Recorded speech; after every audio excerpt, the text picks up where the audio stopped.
Gracias, señores, por continuar con nosotros a esta hora, a la gente que está en Estados Unidos a través de Televisión Dominicana y a los que están acá en República Dominicana. Recibimos para conversar en este día a una joven diputada francesa, pero además vinculada a la República Dominicana, donde una gran parte de su vida ha estado acá. Y por eso tiene tanta sintonía. Habla el dominicano como los dominicanos, el castellano como los dominicanos, y creo que le gusta el mangú probablemente. Claro.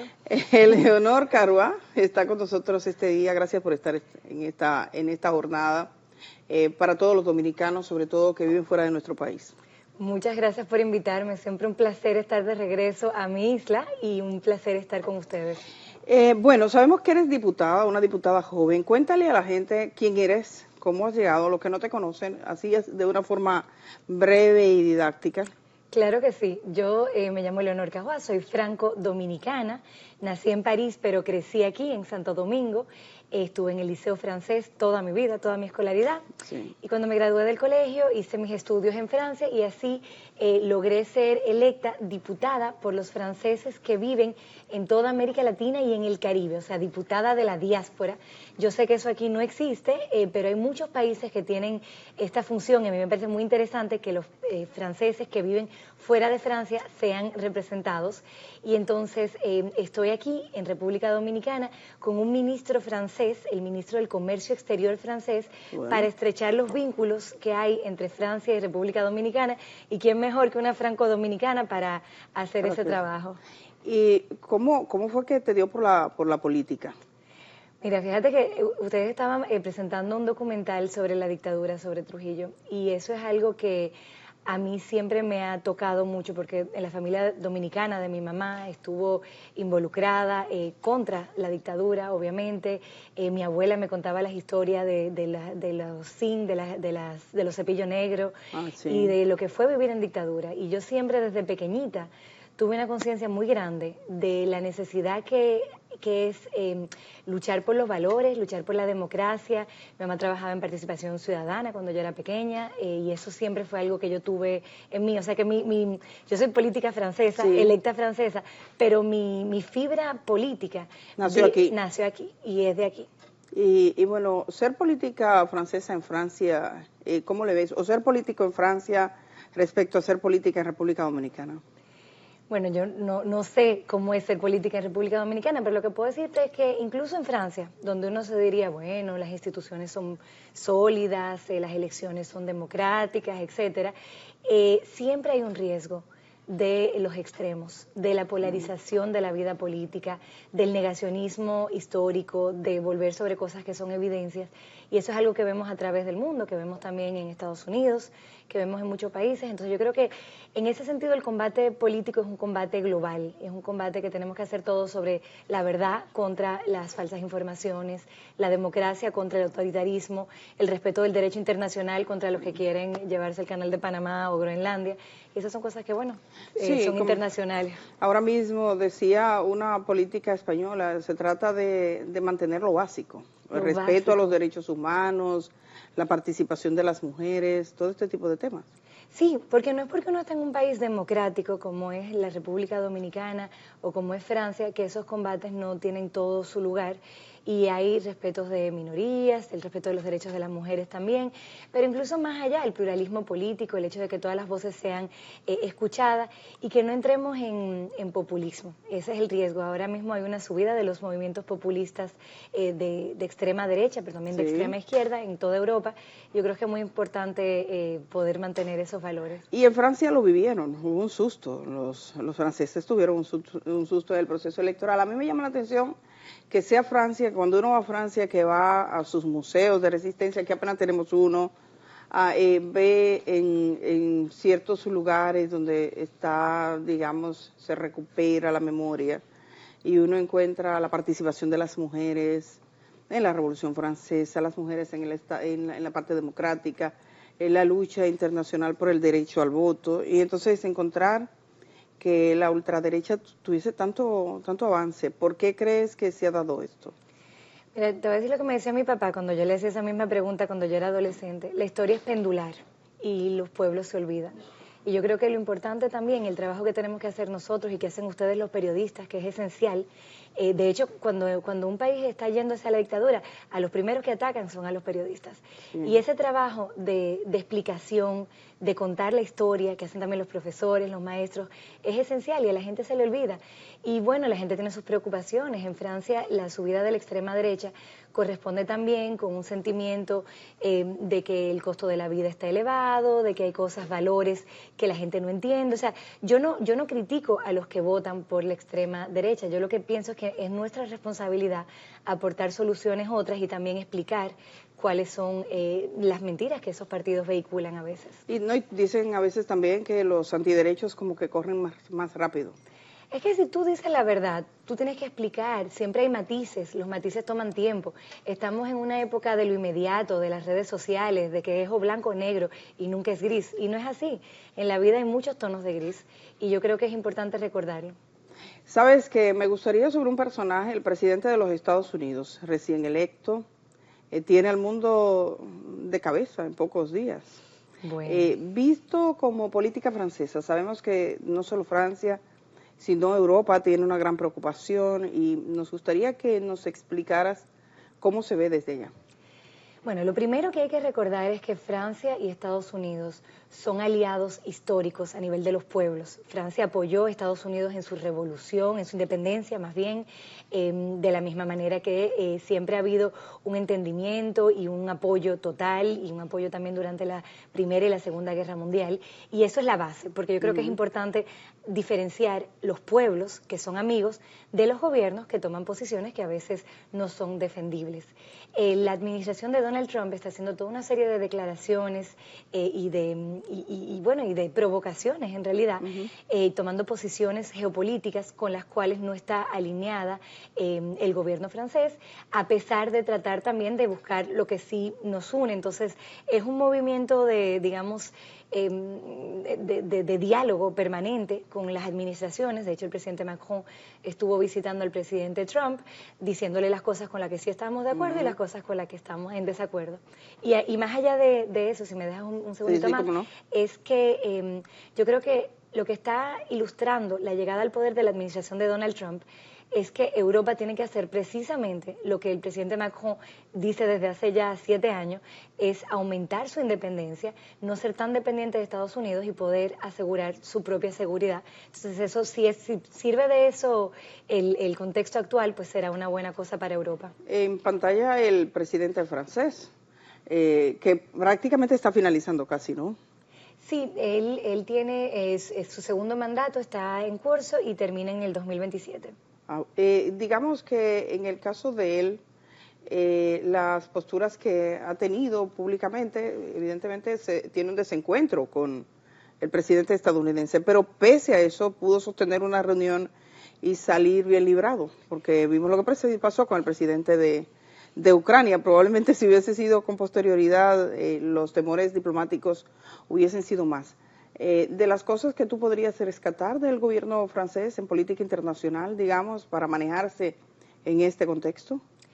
El contexto geopolítico internacional está muy complicado. Francia siempre, no ahora con Macron, pero desde siempre con el general de Gaulle, ha tenido una posición de equilibrio, de no alineamiento y de ser una potencia de equilibrio en los conflictos.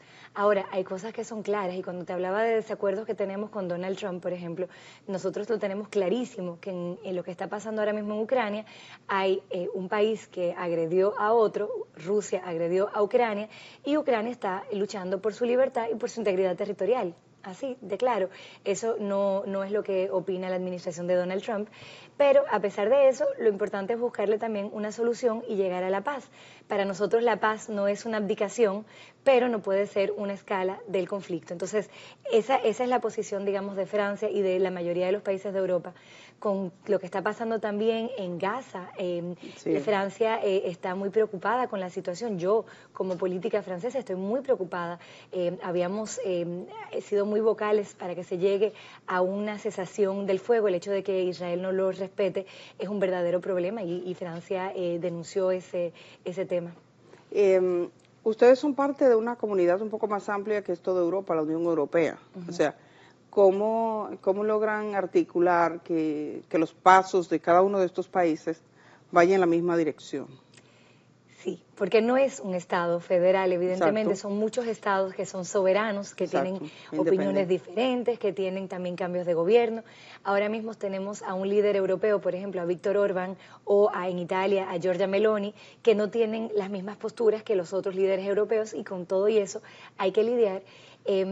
Son discusiones que son complejas, sobre todo cuando se habla del conflicto ucraniano, pero se logra avanzar y eso es muy importante porque somos países pequeños a nivel de habitantes, somos países que solo somos fuertes si estamos unidos. Mira, ¿cómo es la cultura política francesa, por ejemplo, para escogerte? Si aquí le decimos a alguien, yo voy a aspirar a diputada o diputado, tú sabes lo que eso implica, cuánto dinero tienes, cómo va a ser la campaña. En tu caso, ¿cómo fue? En mi caso fue totalmente diferente. En mi caso fue buscando a los franceses uno por uno. Y de hecho, los que nos estén escuchando, que sepan que si tienen un amigo francés en Latinoamérica, él tiene una diputada muy pendiente de él y de ellos. Y es muchas reuniones por videoconferencia, muchas reuniones en los diferentes países, son 33 países. Y tratar de estar Porque siempre por ti cerca. votaban las personas que estaban fuera de Francia. Exactamente, en todos los países de América Latina y del Caribe. O sea que los franceses que viven en México, esos votan por mí.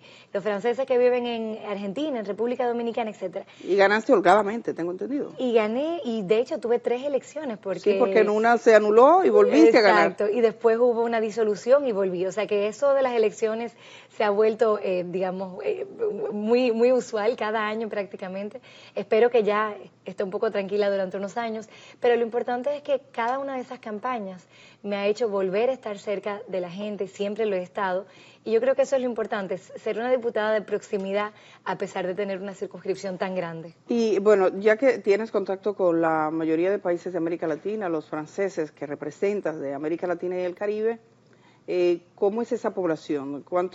¿Hay un cálculo aproximado de cuántos franceses hay en América Latina y el Caribe? ¿Cuáles fueron las razones que le impulsaron a salir de su país? ¿Qué encuentras? Sí, es muy interesante, de hecho, la historia, de nuevo, siempre es bueno mirar la historia.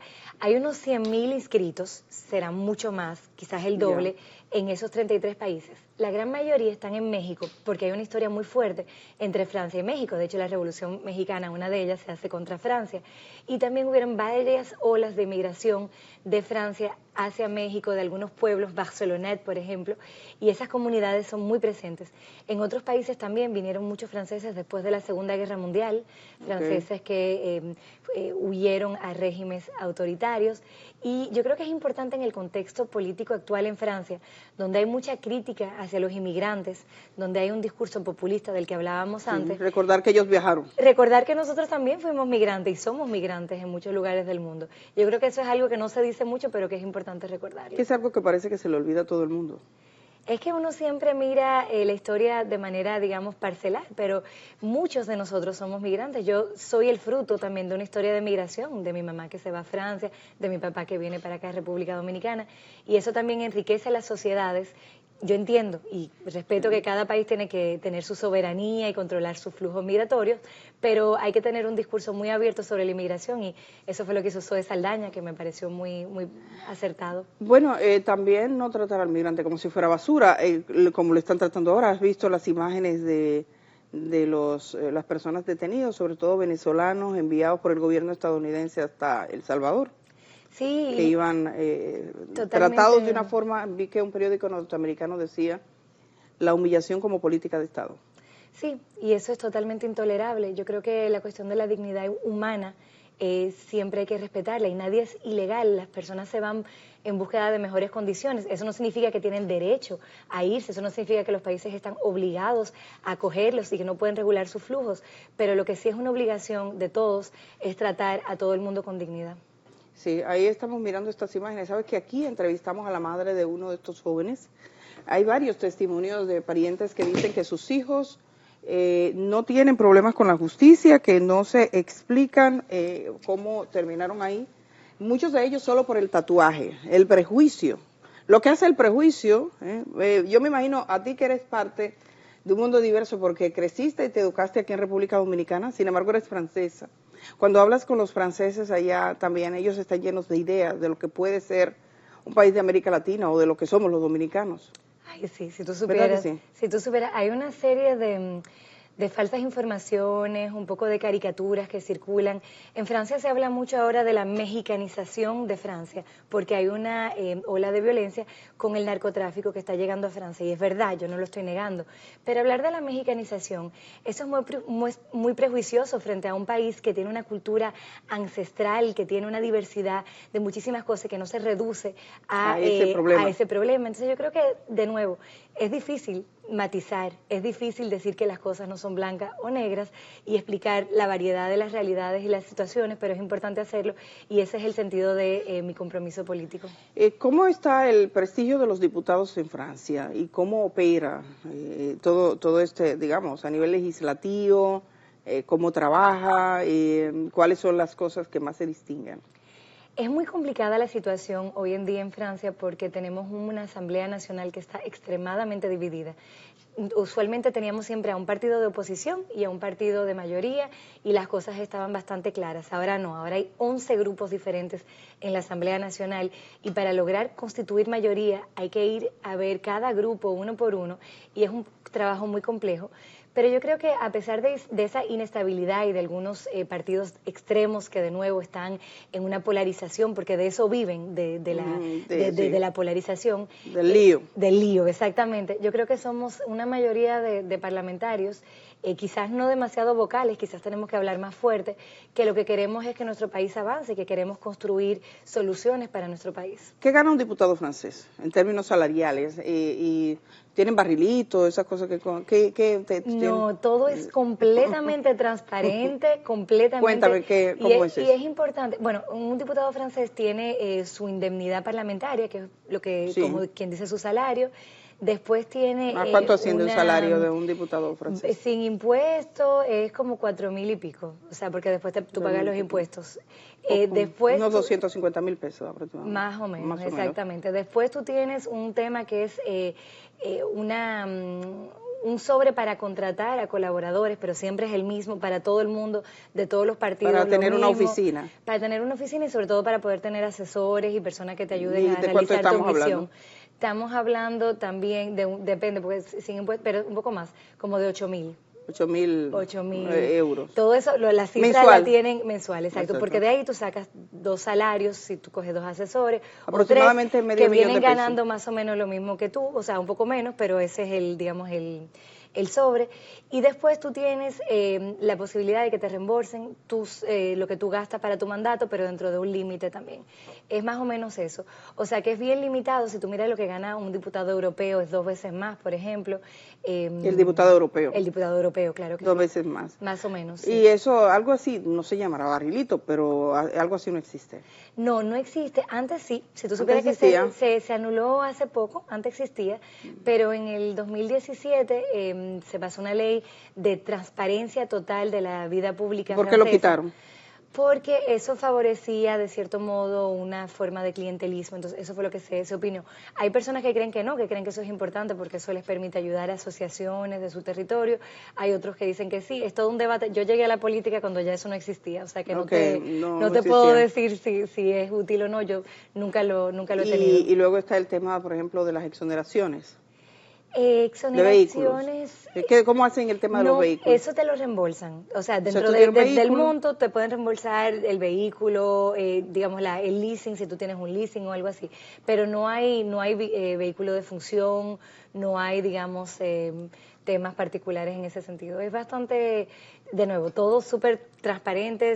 En la página de la Asamblea Nacional tú vas y ahí están todas las cifras de lo que gana todo el mundo y después uno se reparte. La suerte que sí tenemos los diputados que tenemos una circunscripción lejos es que tenemos un monto anual que nos permite ir 10 veces a nuestra circunscripción por año. 10 veces o sea, por el año. Equivalente, después tú manejas eso más o menos para venir una vez por mes. Si nosotros viésemos tu agenda, porque aquí la palabra agenda está dañada, como un poco, dicen una agenda, como si la agenda, ¿no? Pero la agenda es organizar el ritmo de vida, los empresarios, un periodista, un político, cualquiera que apunte, hasta un colmado. Tiene, ¿qué voy a hacer mañana? ¿Cuáles son los puntos fundamentales? O se sienta en enero y dice, ¿cuáles son los puntos por los que voy a trabajar? Si fuéramos a ver esos puntos fundamentales que tú aspiras a trabajar como diputada, ¿En qué ocupas tu tiempo? ¿Cuáles son las preocupaciones que tú tienes? Las cosas que cuando tú termines dirías, si yo logré esto, he triunfado. Bueno, lo primero es ocuparme de las personas que me eligieron, o sea, en general de los franceses del extranjero, porque yo soy una francesa del extranjero y yo sé que cuando uno vive lejos de su país no siempre es fácil proyectarse. Hay personas que quieren volver a Francia para pensionarse, personas que tienen temas de seguridad social, algunos que quieren que sus hijos sigan hablando francés, pero no es tan fácil porque hay algunos liceos franceses, pero no hay en todas partes. O sea, esos temas muy locales y muy específicos de los franceses del extranjero, para mí son esenciales porque, te digo de nuevo, yo soy una francesa del extranjero como ellos y yo sé que eso puede ser difícil. El segundo tema son temas globales, o sea que pasamos de lo local, de lo muy particular a lo global. Si yo me metí a política es por esa conciencia que yo tengo de la importancia de promover valores, y una de las principales cosas que hoy tenemos que luchar para que se defienda es la protección de la biodiversidad terrestre y marítima, la protección de los océanos, que son quienes regulan el clima. Y cuando tú ves a muchos partidos también populistas que dicen, no, el cambio climático no existe, y después tú ves los incendios que hay en todas partes, la sequía, etcétera. Yo estoy muy comprometida con una conferencia de Naciones Unidas que va a ser de verdad un game changer, como dicen, que va a ser ahora en junio en Niza, y tengo una misión gubernamental para que los países puedan ratificar el Tratado de Protección del Alta Mar. Bueno, y te pudiera seguir diciendo otras agendas mucho más allá de todo eso, pero digamos que una muy local, una muy particular, una de ecología y la otra de defensa de los franceses del extranjero. Bueno, siendo francesa y diputada francesa, pero creciste aquí en República Dominicana, estudiaste aquí con compañeros dominicanos. Claro. ¿Qué tan dominicana te sientes? O sea, si fueras, ¿qué cosas que hacemos los dominicanos podríamos encontrar en tu vida cotidiana? Pero yo soy 100% francesa y 100% dominicana. Yo creo que uno no Lo se divide. pasa así. Eso es así. O sea, que obviamente bailar, reírme, una manera también de tomar la vida suave, porque yo creo también, que si uno no lo toma un poco variado, a veces no lo logra en la política. O sea que sí, yo me siento muy dominicana. Te sientes muy dominicana. Bueno, supongo que para ser diputada francesa, una nacionalidad, ¿cierto? La francesa. No, uno puede tener varias nacionalidades. De hecho, yo sigo teniendo mi nacionalidad dominicana. Obviamente, yo soy una diputada francesa y cuando represento los intereses, claro, represento los intereses de Francia y hablo en nombre del pueblo francés, quien me elige, pero en mi ser, en mi persona, para responder a tu pregunta de nuevo, me siento muy latina, muy dominicana. Y bueno, es esa posibilidad de teniendo ese puente, ¿no?, de establecer relaciones acá. Dice que anda con un ministro, tiene ya una agenda de trabajo acá. Sí, tremenda agenda. Nos vamos a reunir con el presidente esta tarde, con Luis Abinader, exactamente, con varios ministros, entre los cuales el canciller, y él está con una delegación de empresas francesas que quieren invertir en el país. Ya hay muchas empresas francesas que han invertido y que están muy conformes con sus inversiones y que quieren hacer todavía más. Y de la misma manera atraer inversiones dominicanas a Francia, porque hay muchas cosas que hacer en Europa también para algunas empresas del país. Entonces esa es la agenda, digamos, esencialmente económica. Si tuviésemos dominicanos en Estados Unidos interesados en invertir en Francia o algo así, tienen... Claro. ¿Cómo hacen? ¿Qué les recomiendas? No, claro que sí. Francia es el país más atractivo para las inversiones extranjeras de Europa por 5º año consecutivo, porque hemos reformado nuestra legislación y a pesar de una situación económica compleja en Europa que todo el mundo conoce, hemos hecho una serie de reformas para atraer inversiones. Y yo creo que Francia tiene muchas ventajas. Es un país que tiene mucha cultura, con un personal, un público muy bien formado. O sea que sí, de la misma manera que los franceses quieren invertir aquí, yo creo que hay oportunidades de inversión allá en Francia. Vienen muchos franceses aquí de vacaciones también. Claro. Y dominicanos que aspiran a ir de vacaciones a Francia, y que la niña quiere ir a conocer Francia, claro, que en París, o los enamorados. Y si que siempre fue así como... La cantidad de franceses que ya bailan bachata. Sí, porque yo he visto eso. Hay una promoción de la bachata en todas partes. Hay clubes. Totalmente. Yo a veces me quedo así, porque yo veo franceses, así, rubitos, bailando bachata como si estuvieran en la terrena. Que bailan más bachata que muchos dominicanos. Es verdad. Y las señoras se inscriben. Eso es un fenómeno global lo que está pasando con la bachata de República Dominicana. Es que República Dominicana, a pesar de ser un país pequeño a nivel de geografía, tiene una influencia muy grande en el mundo y por eso también yo me siento muy orgullosa. Qué bueno, bueno, pues suerte aquí en ese trabajo que tienes, en esa encomienda, y que tengas buenos frutos para esa relación entre Francia y la República Dominicana. Muchas gracias, Y bueno, señores, gracias a esta joven diputada, sí, eres una de las diputadas, me imagino, más jóvenes. Ay, no, ojalá yo, no. No, hay todavía más hay jóvenes. todavía más jóvenes. Qué bueno, eso también habla de una sociedad en desarrollo. Exactamente. Que la gente joven se integre a la política. Te agradecemos mucho estar este día con nosotros. Muchas gracias. Gracias, y vamos a ir a la pausa, señores. Regresamos de una vez. Gracias a los dominicanos y dominicanas. Los mensajes que ustedes le manden, pues se los pasamos. Y bueno, regresamos enseguida.